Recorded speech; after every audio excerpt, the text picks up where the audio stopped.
Sporadic political violence erupted Saturday in Nigeria, with 7 people killed as voters went to the polls to elect governors and other state representatives. Voters were electing 36 state governors, with 29 of the races contested. Turnout appeared to be weaker than in the national presidential election 2 weeks ago, when Muhammadu Buhari ousted incumbent Goodluck Jonathan. Election monitors reported the 7 people were killed in Rivers State, where it was also said that an office of the Independent National Electoral Commission in Buguma was dynamited. These killings form part of a wider pattern of politically motivated violence, arson, and hijacking of electoral materials that our observers have noted, the Nigeria Civil Society Situation Room said in a statement.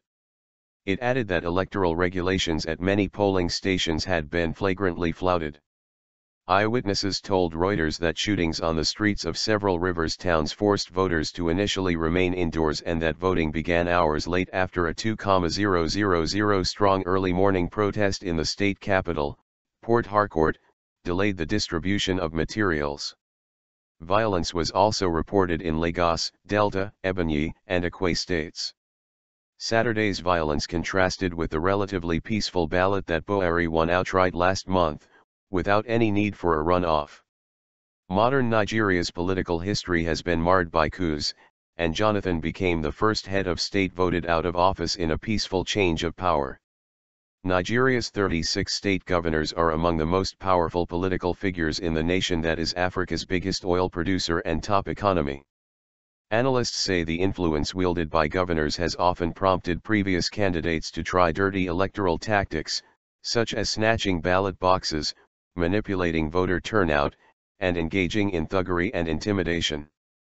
Voters in Lagos State were choosing between 2 main candidates, Jimmy Agbaje of Jonathan's People's Democratic Party and Akinwun Mayambode of Buhari's All Progressives Congress, or APC. Across Lagos, many voters said they expected whoever won to deliver jobs, reliable electricity, and prosperity. The demands of schoolteacher Abimbola Paramole were typical. I need a job. People, they don't have jobs. I want them to do jobs for them, the Nigerians. And the lights, said Paramole.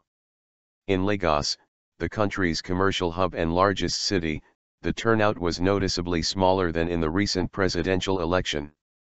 The chief observer of the European Union's mission, Santiago Fisas, attributed that to voter fatigue. 2 elections, one after the other, then perhaps they're less interested, he said.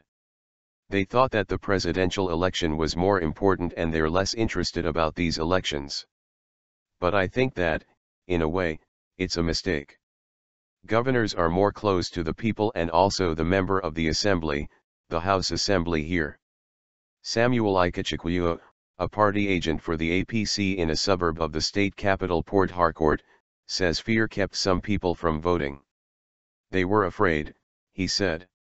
You know, there was harassing, they were killed, bottle, they will do this and do that.